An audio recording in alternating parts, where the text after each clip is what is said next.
mbokk yi ñu ngi leen di nuyu di leen ziar di leen wax dal leen ak jàmm comme ni ngeen ko waxee woon tey jii ñu ngi fii Montgomery County ci garage bu ñu tuddee Full Works Auto nga xam ne fii la Sanu di defee liggéey yu am solo te tey ñu war a waxtaanee li nga xam ne mooy inspection avant livraison war a waxtaanee ci suñu partie news li nga xam ne moom mooy accord de non exportation ak tamit géolocalisation si suñu partie sécurité Sanu ñu ngi lay nuyu bu baax. Pape maa ngi leen nuyu di leen ziar Seydina Djibril ak sunu mbokk internet yëpp ak téléspectateur ñu ngi leen nuyu di leen fay di leen ziar. ah très bien Sanu ñu ngi lay fay di kontaan lool saa su nekk di bokk ak yow plateau bi. tey nag ku ne automobile 360 wax expertise ci logistique bi nga xam ne moo aju ci importation de véhicules oto yoo xam ne dañuy jóge dëkk ba dëkk war a jóge Amérique ñëw ba Sénégal wala war a jóge Europe wala Canada wala fu mu mën a doon dafa am benn loi boo xam ne marque yu bari wala usines yu bari yuy defar ay oto dañu ko signé muy ay accords yu ñu signé ak gouvernement bi imposé ko bépp concessionnaire donc mu tudd accord de non importation. Accord de non importation boo ko déggee mooy tey jii surtout marque luxe yi comme Mercedes BM Audi Range Rover même sax ba ci ay Toyota ba ci ay Chevy wala marque yu bare yoo xam ne am nañ ay représentants Sénégal usine bi nga xam ne ñoom ñoo ko defar dañuy tere nga ñëw fii États-Unis jënd fi oto bi bees mu bees tax oto bu musul daw 0 kilomètre ba pare automatiquement nga bëgg ko yóbbu Sénégal dañ lay signaloo benn këyit boo xam ne daf lay wax ne la amuloo droit def loolu li tax ñu def ko dañoo bëgg protéger seen marché dañu bëgg protéger seen ay concessionnaire parce que ñu joxe benn exemple bu ndaw pour nit ñi gën a comprendre ñu jéem a illustrer li ñuy wax mooy tey jii Mercedes lu muy jar fii moitié wu lu muy jar la Sénégal c'est loolu rek donc Mercedes bu bees tey jii yenn modèles yi boo ko doon jënd dina jar fii ci dëkk bi pas plus de 20 millions wala 30 millions maximum tandis que même Mercedes boobu boo demee Sénégal ça va coûter le double donc nag Mercedes pour protéger concessionnaire bi nga xam ne moo nekk Sénégal ak aussi pour protéger consommateurs yi nekk Amérique parce que dafa am benn nombre bu limité bu ñu defar pour consommateurs américains yi donc du ñu bëgg ñeneen ñi ñëw di ci bénéficier wu ce qui fait que ne oto bi bu beesee du ñu accepter nga exporté ko donc yenn durée yi ñu lay jox nag léeg-léeg 1 an lay doon parfois mu doon ba 2 ans effectivement donc loolu mat naa xam pour nit ñi nga xam ne dañuy bëgg jóge Sénégal ñëw fii jënd fi oto bu bees tax loolu moo tax ñun suñu spécialisation yëpp ñu ngi ko orienté ci oto yi nga xam ne mooy oto yu usagé yi ñu bëggoon la laaj yow en tant que expert naka nga gisee boobu doxalin wala lan nga ci xalaat ci ay matukaay yoo xam ne consommateurs yi war nañ ko jël laata ñuy jënd oto waaw manufacturiers yi ñoom ils se sont rendu compte que effectivement comme différence bi le marché américain est un marché choyé il y a plus de consommateurs et les moyens sont vraiment plus ñoo gën a yaatu donc le manufacture bi nga xamante ne moom mooy defar produit am dafa am ay consommateurs ñi nga xamante ne ñoom dañ leen di jox la part majoritaire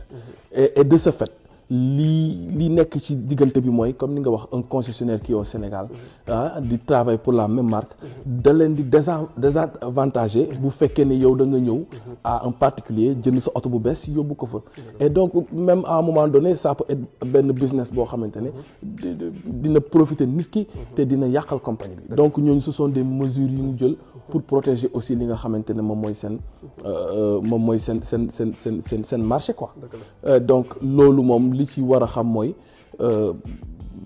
acheter une voiture nouvelle moom ce sera pas oto boo xam ne di nga ko mën a jël dawal ko maintenant xanaa nga jënd ko peut-être kenn amal la ko fii ba ci jëmm jamono nga yóbbu ko et donc même pour cela aussi les taxes et le dédouanement sera vachement pris en considération donc peut-être que prix bi double mais yow boo jëndee oto bi transporter ko bay fait dédouanement boo moytul ça peut équivaloir les choses donc oto bu bees moom jënd ko je ne pense pas que c'est une meilleure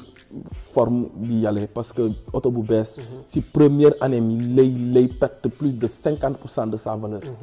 te bu boobaa fekk na sa vie lui reste encore donc c'est un sujet assez délicat mais tamit bon nit ki moom lu mu bëgg rek yàlla na jàmm voilà. am na solo kon dafa mel ni su ma la déggee. dafa mel ni daal ku bëgg jënd oto bu bees tax 0 kilomètre. ce qui est recommandé mooy nga jëndee ko ci dëkk bi ñu koy jaayee. mooy maanaam bu fekkee ne tu es basé au Sénégal. il est préférable nga dem ci garage yu mag yi. ci concessionnaire yu mag yi nga xam ne ñoo représenté marque yi foofu. nga jënd ko foofu bu ko defee di nga mën a bénéficier. ci avantage yi nga xam ne ku jënd oto bu bees daf koy am. garantie maanaam tey jii garantie yi. ak rappel yi. donc il est préférable oto bu bees tax 0 kilomètre moom nga jëndee ko foofu. waaw loolu moom ce sera plus intéressant. beneen bi nga xam ne bëggoon naa ko ci yokk tamit moom mooy baax na. booy voyager dëkk ak dëkk wala nga bëgg un véhicule importé boo xam ne yow yaa koy jëndal sa bopp. à partir du Sénégal. fekk oto bi mu ngi fii. nga xam nga jéem a jaar ci benn structure boo xam ne ñoom ñooy yëngu ci loolu. absolument waaw mën na nekk ñun mën na nekk ñeneen. mais dañuy conseiller rek ne il est préférable nga def ko parce que dëkk bu nekk ak ay loi wam. that's true. déjà langue bi dafay doon problème. beneen bi mooy côté administration. wala côté légal. aspect légal bi su fekkee ne maîtriser woo loi yi nga xam ne moom moo am fii. surtout yenn millions yi nga nar ko jël investir ko ci oto il est préférable nga jaar par une compagnie loolu non seulement dina la protéger ci yu bari. mais dina tax côté logistique bi côté expédition bi côté shipping bi. wala lu mu mën a doon. structure bi dina ko mën a gérer plutôt que individu bi di ko jéem a defal boppam. effectivement loolu c'est vraiment à noter. Et que bon voilà fagaru moo gën faju. you know et l'information c'est la clé. qu'il faudra pour xam nan ngay procéder. waaw donc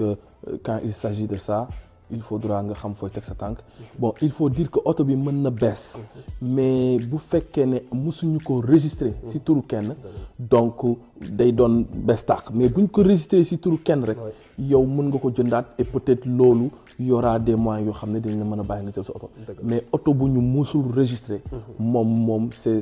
lo moo ñu tax di wax. waaw boo xam ne yow yaa ko nar a enregistrer pour la première fois. dëgg la am na solo précision boobu jar na xam. waaw donc kon xam naa ne foofu la ñuy tëjee suñu rubrique news. ñu jàll nag ci rubrique sécurité. waaw comme jóge nañu ci rubrique news dañuy jàll ci suñu deuxième rubrique nga xam ne mooy rubrique sécurité. tey ñu war a waxtaanee lu am solo muy lu ñu tuddee géolocalisation. ku ne géolocalisation nag wax géographie. mooy maanaam ay xeetu appareil la yoo xam ne benn xeetu technologie la boo xam ne dañuy installer benn appareil ci oto bi. comme ñun ci affaire oto la ñuy wax am na yeneen business yu koy utiliser ci yeneen équipement mais comme ñun ci oto la ñuy wax géolocalisation soo ko déggee ci oto mooy dafay doon benn appareil bu ñu installé ci oto bi mën nañ la bañ a wax nag fan lañ ko installé wala yow war nga ko mën a bañ a wax keneen pour des mesures de sécurité mais lu mu lay permettre mooy oto bi fu mu mënti nekk. ci biir Sénégal di nga ko xam même bu génnoon Sénégal dem Gambie sax wala mu dem Guinée. GPS bi daf lay wax oto bi fu mu nekk donc loolu ñu ngi attirer attention ñi nga xam ne ñoom ñoo yore ay voitures de service pour ñu utiliser service boobu parce que lu am solo la ñi nga xam ne tamit ñooy louer ay oto nga xam ne ay individus ñooy ñëw di ko louer chaque jour di ci dem fu leen neex baax na ñu am ko mais même yow mi am sa chauffeur wala keneen di dawal sa oto bëgg nga xam oto bi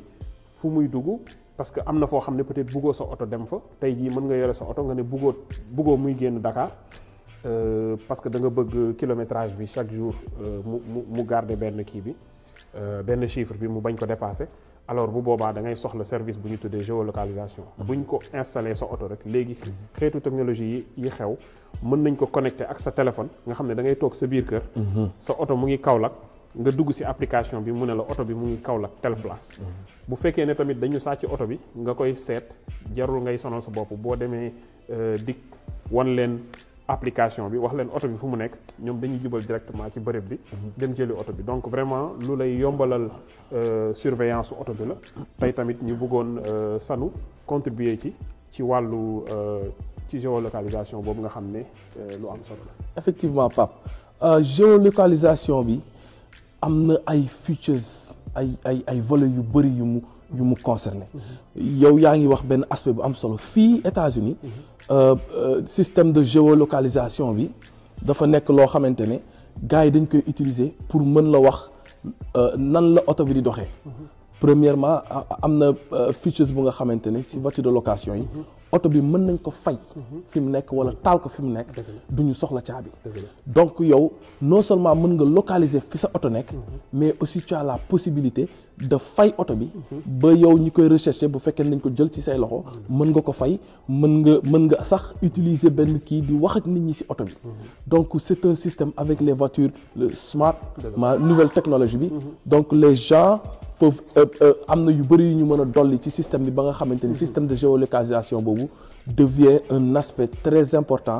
ci pour xamal nit ki fan la sa oto nekk mesure de sécurité et puis aussi même pour vraiment moniteur xam sa oto ak sa ay bien fu mu féetee fu mu toll ak yeneen i faron kaaraange yoo xamante ne mën na ko couvrir. macha allah am na solo te li nga wax léegi daf ma inspiré que ne même auto école yi par exemple dañ koy soxla absolument wala ñi nga xam ne ay transporteur lañ moo xam ci ay camion lañ koy installé parce que ku ne bëgg nga waaw ñi nga xam ne dañuy def ay livraison bëgg nañ xam seen oto yi yan distance lay daw police tamit soxla nañ lu ni mel mais comme ni ko Sanu waxee léegi oto yu smart yi oto yu basic yu ci bari dafay ñëwaale ak technologie boobu même bu ñu la ko waxul sax da ngay xam ne oto yi bu ñuy def yenn mise à jour yi dañ la koy annoncé wax ne à distance la ñuy toog defee ko fa te loolu li leen koy permettre moom mooy appareil géolocalisation bi ñu ci daf leen di dimbali tamit ci recherche yi ñuy def wala statistiques yi ñu bëgg pour xam oto bi ndax respecté na normes sécuritaires yi wala ndax am na yenn défaillance yi loolu lépp ñoom à distance lañ koy vérifier grâce à la géolocalisation alors comme mu nekk service boo xam ne ñun automobile 360 dañ koy offrir très bien ci njëg bu yomb donc vraiment ñu ngi xamal nit yi ne ku bëgg def géolocalisation sa oto boo ñu contacter rek bu soobee yàlla dinañ la si jàppale bu baax a baax expliquer la aussi nu muy def kon bu ñu jógee ci li nga xam ne mooy suñu rubrique sécurité dañuy jàll ci suñu troisième rubrique nga xam ne moom mooy rubrique parlons mécanique te tey li ñu indi comme ni ma ko annoncé sànq moom mooy inspection avant livraison loolu aussi doon beneen service boo xam ne dañ koy offrir automobile 360 muy li nga xam ne wuute na ak rapport historique du véhicule parce que rapport historique du véhicule li nga xam ne police wala assurance déclaré na ko loolu rek lañ ko mën a gis wala ki nga xam ne moom mooy propriétaire bi déclaré na ko loolu rek lañ mën a gis mais li nga xam ne nit ki def na ko wala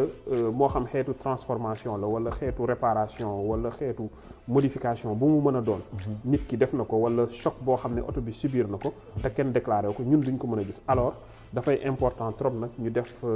inspection bi nga xam ne physique lay doon avant la livraison moo xam da ngay jënd oto bi ci benn importateur moo xam da nga koy jënd ci beneen individu moo xam da nga koy commandé muy jóge fii ndaxte ñun oto yi ñuy commandé muy jóge fii yëpp ñu koy yóbbu Sénégal dafay jaar fii xëj na fii ci Maryland fii mooy suñu base bi fi la ñuy defee suñu ay inspection avant livraison mais soo demee ci yeneen état yi am na yeneen garage yu ñu ko defal ay partenariat yoo xam ne dañ fay yóbbu oto balaa ñu koy livrer ñu mën ko xool physiquement ndax oto bi apte na pour ñu dawal ko est-ce que respecté na normes sécuritaires yëpp est-ce que amul yeneen dommage yoo xam ne c'est caché donc moo tax tey jii ñu ñëw war a ànd ak Sanu nag mu defal ñu ay démonstration wan ñu vraiment loolu lan la wundu ak lan moo nekk ci biir ak naka lañ koy defee. waaw li ma bëgg a dolli ci loolu mooy aspect wu inspection avant vente bi ou bien avant achat dafa am solo parce que yow lii nga xamante ni dugal nañ ko ci système bi muy lu assurance dugal comme ni ko Pape waxee ak li nga xamante ni police dugal na ko yow sa inspection physique dina confirmer war a gën a dooleel li nga xamante ni yow jot nga ko trouver et en dessus de cela mën nga xam am un devis bu spécifique ci li nga xamante ne oto bi loolu lay soxla mën nga am service yooyu avant ngay engagé wu pour jënd sa oto pour te sauver et donc c'est un service bu nga xamante ni koo xamante ni bëgg nga jënd sa oto doo fi nekk di jël 1 mois de vacances jël billet ñëw fii am 4 jours bëgg a jëndal mbokk yi xoolaale oto y a vraiment un service abordable qui peut se faire par des professionnels et bu boobaa yow di nga aar sa investissement et puis itam li ngay jot di nga xam exactement ce qu'il y a devant toi. Donc c'est très important et donc structure yu mel ni fii ñu ngi Full Works Auto mi ngi fii Hyattsville 4604 Ingraham. Donc ay partenaires lañu ils sont spécialisés dans toutes les voitures européen américain châssis alignement yi nga ci soxla yëpp électronique maintenance xam nañ ko et on a des lifts yi nga xamante ni mën nga yëkkati oto bi xool ko de haut en bas et de fond en comble pour avoir une certitude ci produit bi ban état la toogee waaw. am na solo donc loolu la am na solo macha allah kon xam naa ne sans tarder dañuy dem nag dugg ci garage bi. xam naa nga defal ñu démonstration. waaw dinaa leen wan un petit lan nga xam ne mën nga am muy exposé wu. ci opportunité bi oto bi boo ko gisee mu yëkkati ko nii. donc tu as beaucoup d'éléments yoo xam ne c'est exposé. tu peux mettre la main dessus. et tu peux faire des tests yi nga xamante ne jàng nañ ko xam nañ ko pour xam ne yow ndax organe bi dafa wala cardan bi la wala roulement la wala lu mu si mën a doon wala frein la rek wala benn métal la buy grincer fenn. te donc outils yi ak moyens yi jumtukaay yi moo lay permettre nga mën ko xam et donc mën nañu dem comme ça mën naa la woon en dessous d'une voiture ce qui peut être exposé te loo xamante ni boo doon ronu ci suuf doo ko mën a gis oto. Donc fii on a une voiture qui a été oto bi dañ ko yëkkati par exemple et donc boo gisee déjà yaa ngi gis ni oto bi système échappement bi c'est exposé yaa ngi am amortisseur arrière yi tu vois yii ay low control am ay sway bar link la y a un technique ak les barres transversales yi nga xamante ne moom mooy suspension oto bi yëpp da nga koy mën a gis et donc bu amoon lu am choc ci suuf oto bi mën nga ko bañ a gis tant que oto bi nekk yëkkati ko ci lift et tu pourras voir que tout est exposé mën nga gis bushing yi côté li différentiel arrière bi mën nga gis arbre kii bi ni ñu koy waxati waaye drive shaft there is a word for it dinaa ko génne ak dégg nga ma réservoir yi protection yi et tout consort qui bu lay jox exposition bu leer ci li nga xamante ne moo nekk ce que cache la voiture mën nga am visual inspection say frein mën nga xool say qualité pneu boo ko tourné di nga xam ndax am na benn jeu pour xam ndax suspension arrière bi am na problème quel que soit alpha mais yii yëpp am possibilité yëkkati oto bi ba mën ko xool et donc moo la koy may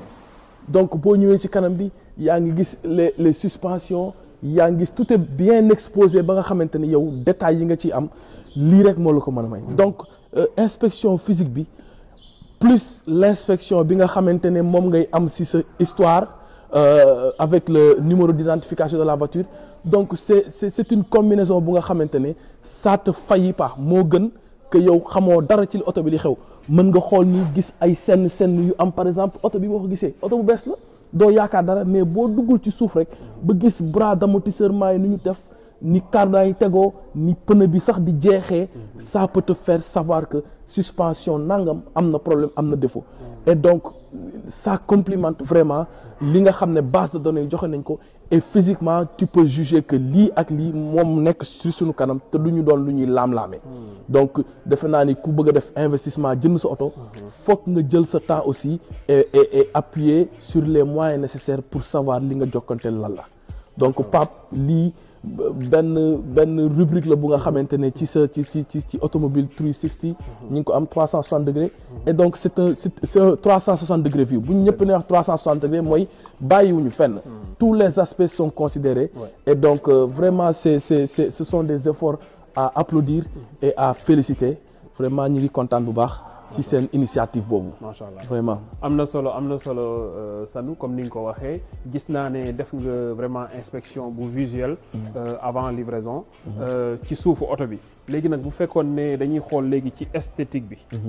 ci esthétique bi nga xam ne maanaam mooy porte yi. xool maal bi. xool daal di ubbi capot bi ak yooyu. est-ce que doo ñu defal foofu tamit beneen briefing. waaw li am solo ci vision outside bi mooy bu ñu la nee par exemple oto bi accidenté na. nit jënd ko réparé ko. li am solo mooy oto yi yëpp poqataanu bunt yi fii bunt yi ne ak ni peinture bi def foofu rek bu fekkee ne dañ ko peinturoon di nga xam ne di nga gis différence entre peinture biti bi ak peinture biir bi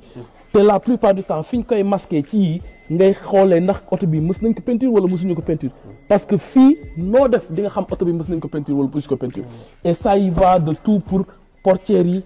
ak maal bi ak capot bi soo ubbee sa capot kanamu oto mën nga gis que en dehors de ce qu'il y a de dehors di nga xam ne peinture originale wala di nga xam ne lii peinture bu ñu repeindre la et donc soo ko ubbee foog ngay xool cat yi foog ngay xool biir yi y a des gis nga yii buñ ko tourner benn yoon da nga koy xam le numéro yi yëpp dafa important parce que foog mu match yow li ñu la wax ci sa oto bi donc boo gisee yii bés buñ ko mësee changer rek da nga koy xam parce que non seulement la couleur ne va pas être la même mais da ngay gis ni lii buñ ko tourner rek dina am lu muy chauffer d'habitude sax dañ si am numéro d'identification yi ci les pièces boo xoolee carrosserie bi gis nga oto bi li muy set gis nga lii lu mu doon xamoo lan la mën nekk choc boo gisee am na radiateur bu bees qu'est-ce que ça veut dire est-ce que oto bi mosuñu ko bëgg pourquoi boulon yi weex te warul nekk yu couleur donc ce sont des choses yu nga xamante ni il faut nga si bàyyi xel te professionnel mooy xam lii donc yomb na trop nga ñëw jënd sa oto toog way def nañ ci radiateur bu bees def nañ ci rotul karam mais ça veut dire que oto bi accidenté wala pourquoi ñu changer radiateur bi bu doon senn kese la ñu changer ko d'accord mais bu dalee ci benn xeer rek wala doodaan yu kawe yooyu gars yi di am mais donc inspection physique te loolu malheureusement nekkul loo xamante ne assurance bi déclaré nañ ko police xamu ko mais yow mii di jënd oto bi influencé na ci sa produit ni mu demee et donc il faut que le professionnel soit là-bas et wax la exactement lii ak lii la ñu gis lii ak lii moom la xel nangu tu vois parce que pièce originale ak pièce bu ci teg saa yu ñu ko teggi mën nga xam en tant que professionnel que lii ça a été retouché donc ay façon yu bëri la mais donc que le service soit offert aux Sénégalais lu am solo la lu am solo macha allah ni nga ko waxee leer na jox nga ma sax man ay astuces yoo xam ne xaw ma ko woon parce que tey jii man su ma ubbi woon oto bi xool du ma xam ndax oto bi dafa bës a subir transformation mais bi nga waxee ne vis yi normalement ñoo war a niroo boo xoolee xam ne vis yi ay vis yu bees la par rapport ak vis yi war a nekk waaw alors loolu dafay am solo et puis que radiateur bi dafa bees tax radiateur bi bu bees la kii bi itam bees est-ce que mbëkkuñu ko woon ñu remplacer yi donc am na yu bëri yu nga xamante ne inspection physique moom moo la si jox l'histoire complète bokk de tout sur le données et puis aussi sur ce qu'il y a le physique wax nga aussi que ne boo ubbee capot bi di nga gis ne numéro de série bi dañ ko registré dañ ko bind ci côté yu bari loolu tamit war nga xool nga comparer ko ak manuel bi nga yore est-ce que manuel bi nekk ci oto bi ak këyitu oto bi ak numéro identification bi ci châssis bi ñëpp bokk na est-ce que ndax méngoo na parce que bu fekkee ne méngoowul rek y'a anguille sous roche waaw am na lu ñuy nëbb loo xam ne vraiment comme ni nga ko waxee professionnel rek moo la mën a wax loolu te am na benn affaire am na oto yu nga xamante ne dañ koy sàcc jël numéro d'identification beneen oto boo xam ne sàcc ñu ko mais comme même modèle la même marque la nga jënd ko dem te buñ ko am na ay institut buñ ko xoolee rek dinañ xam ne lii dafa am falsification donc c'est très très important ce numéro de châssis dafay sa numéro d'identification oto bi day nekk ci sa pare-brise nekk ci sa pokotaanu buntu côté conducteur day am yeneen pièces yu bëri les body panel sa aile ravant yi sa aile arrière yi ci buntu yi da nga ciy gis numéro d'identification dañ ko ciy spent dañ ko ciy tamponné et donc bu méngoolul ak bi nga xam ne moom la sa këyitu oto am den problème am na des problèmes am na yaa ngi dem di déclarer oto boo xamante ne ci këyit nee nañu oto bi la waaye physiquement beneen oto la nga fi am parce que dañu jël ay numéro rek collé ko tamponné ko fi mu war a nekk te bokkul et donc ça peut amener de très grandes ay erreurs yu monumentales la yoo xam ne c'est au détriment des gens ay ñafekat la ñu liggéey seen xaalis bëgg am loo xamante ne loolu lañ doon yaakaar aussi dëgg la am na solo comme ni nga ko waxee auto investissement la mënoo jël ay dizaine de millions wala vingtaine de millions di ko dépenser ci benn équipement boo xam ne amoo ci information yi nga xam ne war nga ko ci am defe naa ne benn 30 000 wala montant bu dérisoire boo nga xam ne moom nga war a fay pour ñu defal la service boobu kooku mën a fay jar na ko ñun dañuy def émission pour informer nit yi c'est très important waaw ku ñëw utiliser suñu service baax na même ku am sa mécanicien boo wóolu wala koo xam ne dafa yore carrosserie nga def ko rek nga dem def ko parce que loolu la ñuy ñaanal ñëpp dañu bëgg ñëpp am sécurité mais aussi mënoo wax ci wàllu inspection avant livraison te waxoo ci wàllu kilométrage. waaw parce que kilométrage boobu. dafa am falsification wala trafic bu garaaw bu ci am. boo xam ne ci suñuy gëstu. automobile 360 dañu découvrir ne. am na appareil bu ñuy jaay. dañ koy jaay fii États-Unis dañ koy jaay Canada dañ koy jaay Europe. appareil bu yomb utiliser la boo xam ne gars yi dañ koy branché ci seen oto. ak kilométrage yu oto yi léegi ni mu neexee falsifié. électronique la tey jii oto bi mën na ñëwee ak 100 000 kilomètres. gars yi wàññi ko ba mu àgg 40 000 wala 50 000. fekk boobu dugg na Sénégal parce que dédouanement bi tamit dafa am benn aspect boo xam ne dañ ciy tenir compte. muy kilométrage bi. donc gars yi dañuy bàyyi ba oto bi dugg Sénégal ba nga xam ne fay na douane ba pare douane bu yomb parce que kilométrage bi dafa bari. dafa yëkkati woon. léegi bu oto bi duggee Sénégal nag ba ñu def ci plaque yeeg yëpp ñu daal di wàññi kilomètre. léegi jaay la oto bi nga yaakaar ne oto bi dawul lu bari fekk oto bi daw na lu bari. yow miy mécanicien nag. dañu bëggoon tey nga wax ñu ban impact la kilométrage di am ci oto ba nga xam ne tey jii nit bu falsifié kilométrage bi vraiment loolu jéye bu rëy la non kooku fii ay peine d'emprisonnement am na ci loolu c'est une offense fédérale parce que da nga truqué nit ki da nga ko nax waaw kilométrage li mu am solo bëri na ni ngi wax ni oto bi lan lay daw te newoon naa la beneen émission que kilométrage dafa mel ni chronomètre da ngay chronomètre oto bi bu la nee maa ngi 5000 sama huile ban huile laa utiliser huile est-ce que 5000 rek lañ ko war a kii waaw boo demee 40 000 30 000 sa ay frein boo demee 65 000 ñu ne la sa antifreeze boobu fekk na nag moom naturellement yow sa vidange moteur war nay dem donc li loolu def mooy oto bu am 100 000 nga xëy def ko 40 000 mais kooku jéyee bu rëy la parce que boo ko defee 40 000 man jàpp naa ni warul soxla pompe à eau te 40 000 oto bu bees mos ko mu am défaut fabrication ak 40 000 yow sa pompe à eau warul daanu waroo soxla alternateur waroo soxla yu bëri yu nga xamante ne ce sont des consommables oto bi ay accessoires yoo xam ne dañu am benn expectation de vie bu nga xamante ne chronométrage bu original moom mooy tax nga xam fooy teg sa tànk même soo jënd oto boo xamul histoire am yow bu lañ nee 100 000 rek xam nga ni am na benn maintenance général bu war a am mooy say bougie war na dem sa bu fekkee da nga am ay ignition coil wala sa delco par exemple couvercle war nga ko changer sa rotor war nga ko changer les fils conducteurs war nga ko changer et puis bon sa transmission ak yoo xamante ne daal yu am solo la donc vraiment ce kilométrage moom vraiment bañ ko falsifier daal moo gën parce que mën na la sonal ci lu bari te malheureusement bon yenn saa doo ci am benn trace en tant que mécanicien mën nga xool benn moteur ku la ne moteur bi am na 100 000 miles doo ko gëm donc